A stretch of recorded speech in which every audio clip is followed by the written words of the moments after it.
To begin with, let's look at why do jinn possess people. It's important to note that jinn possession is a reality. So, jinn possess people for three main reasons. Number one, out of love. So jinn, they fall in love with people. And this is extremely important for our sisters especially. So for example, you're leaving the house and you're not wearing the correct hijab. You're not properly covered. Or you are wearing a lot of makeup and you have beautified yourself and you're leaving the home. Then don't forget that there are other creations besides men. There are men who are going to look at you. But at the same time, a jinn may fall in love with you. And when they fall in love, they're very, very difficult to remove because their love is like almost a blind type of love. It's like, I would rather die than leave this individual. Likewise, the second reason why a jinn may possess is out of revenge, due to revenge. Okay, so I'm sitting here, I throw something across the room and I can't see, but there's a jinn there.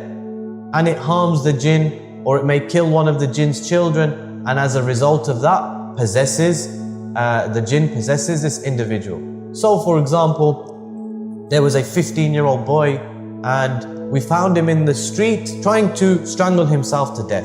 So we carried him into the masjid, into the back of the masjid, and we began to make ruqya.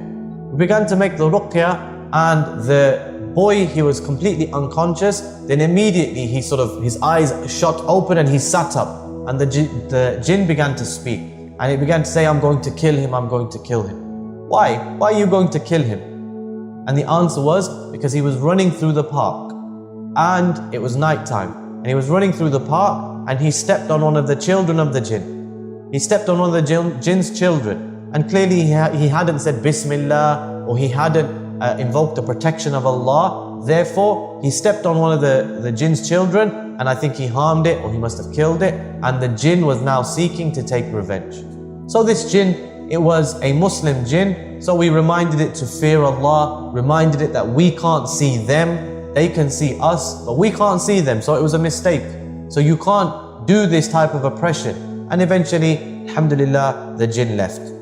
The third reason why jinn will possess an individual is due to sihr, due to magic, being sent by the magician. So the magician, he performs his magic and he does acts of worship to the jinn, and then the jinn will say, right, you have lowered yourself and you've humiliated yourself and you've worshipped us. Now what do you need from us?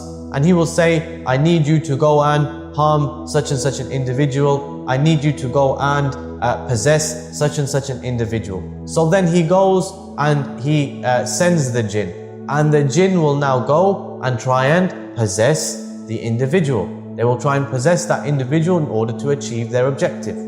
So if they possess the wife, then she will become possessed, and the husband will be thinking, you know, my wife's character has changed so much. We never used to argue. Now we argue over the smallest of things.